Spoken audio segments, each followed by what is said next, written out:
World Cup. Has he? I think he has won the World Blitz, hasn't he? Or I think maybe at least top 3 he finished. Definitely been second behind Magnus. I remember they both went on like 8-game winning streaks, and Duda was winning everything, but Magnus was always slightly. Certain Part has won Title Tuesday many times before, so this is a top matchup. We have the Catalan opening. Magnus aims for this like slightly unusual move, Knight A3, but still seen on some top level games. I remember I was the second for Anish Giri once in the Vicon Z tournament, and Magnus played this Knight A3 move with success there. Jan-Krzysztof Duda, he has a second place, he has a third place from the first split. Now would be a good time to up that by 1 and getting a first place in the second split. Yeah, it feels like it's a matter of time. He's so talented, Duda. I will also mention for all of our viewers at home, Magnus has fulfilled his pledge. He's a man who keeps his word. He always keeps those promises. He played c4 on move 1, even though it did transpose to the Catalan later. But it doesn't do it against the lower rated players. It does it against Duda. It's like he wants to rub it in. Exactly, save the best. Yeah. Just for those wondering, we had a poll where the viewers was going to choose the opening for Magnus, and they chose English opening. Yeah. It's a very flexible opening. That's the beauty of the English. You can kind of bring it towards d4 openings. You can make it a reti.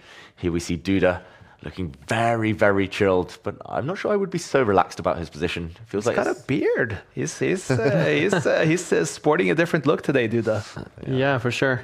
Magnus bringing the rook to the center here. Like Black generally wants to put that light square bishop on b7 to control some important square, but right now he has to be a bit careful because the pawn on c5 is hanging at the moment because of the pin against the queen. Yeah, so he's most likely going to move his queen or block that line.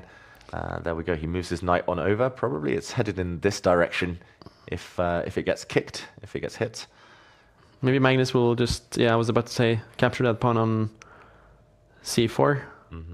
So the material is equal, but Magnus has this awkward double pawns on the a file, which is not an ideal structure for sure, but at the same time, he does have the bishop pair, and right now has some annoying threats like knight to g5, threatening mate on the king side, and he can go for it now if he wants to. Knight g5, probably Duda is going to answer that with knight f6.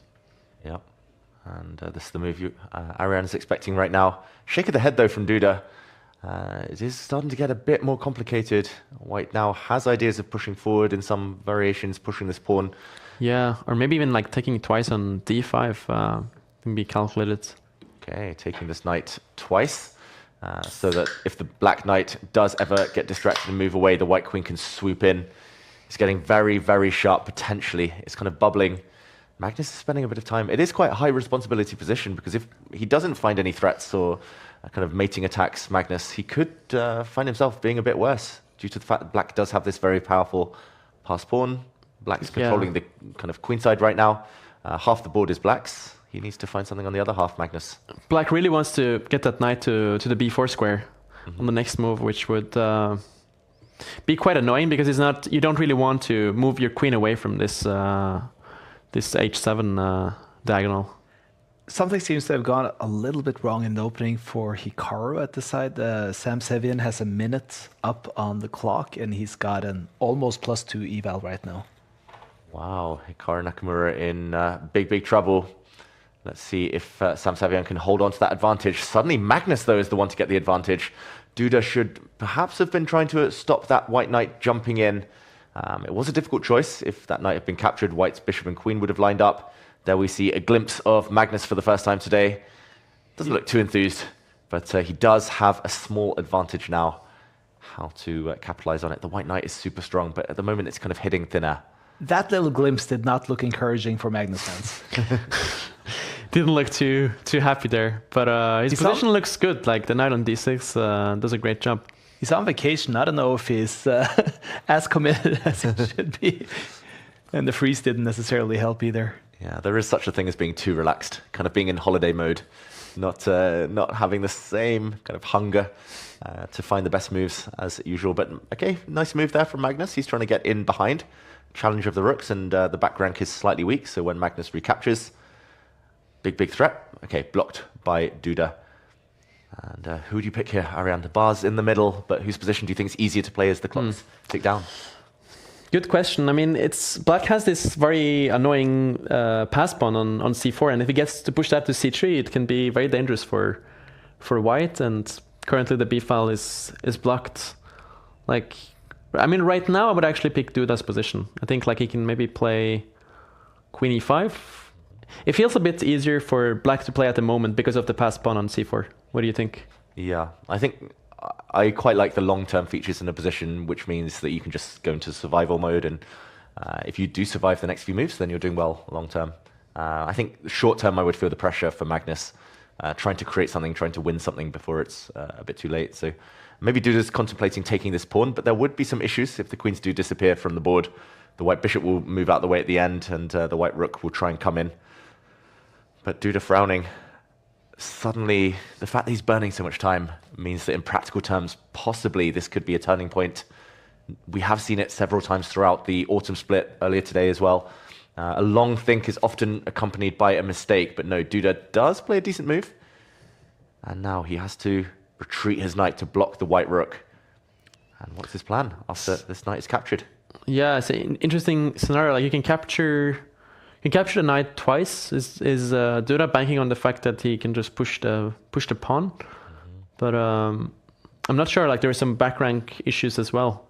If he's actually in time to push the pawn, Magnus goes for it. So really interesting to see what Duda has up his sleeve. Wow, this next move is critical. Duda probably needs to be quite accurate. I think you're right. Like, he might just have to give this bishop up.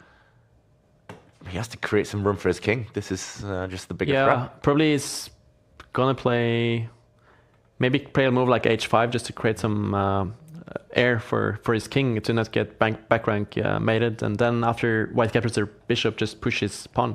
This is a really interesting game. Fascinating. It's technically kind of an endgame now, but it's all about the tactics. He's about to be a piece down. That is a piece sacrifice from Duda. Yeah.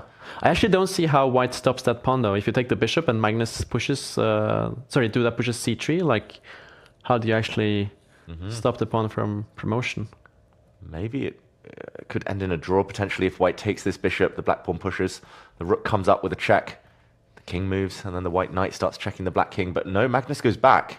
He's very scared of this pawn then. Oh, now he's going to take the pawn on c3. Yeah, and then now his position is simplified, and we have a situation where Magnus is a pawn up, but at the same time the bishop is very awkwardly placed on f1, and Duda plays great move there, knight to e4, aiming for the d2 square, which I actually don't think Duda is in trouble here. Magnus tries to go for the draw. Probably going to see a repetition here, because if you move the king out from the e7 square, white gets to play rook d7, stopping the black knight from getting to d2. We have draw. A good game by both players, I think. Very high-level professional game now. And Magnus just had to take a pragmatic move at the end there. Yeah, otherwise he was risking losing. As Aaron said, the black knight cannot be allowed to come in and win the bishop. Really unfortunate for Magnus there, but I don't think Duda kind of showed any weakness at all. I think very fair result based on the trend of the game.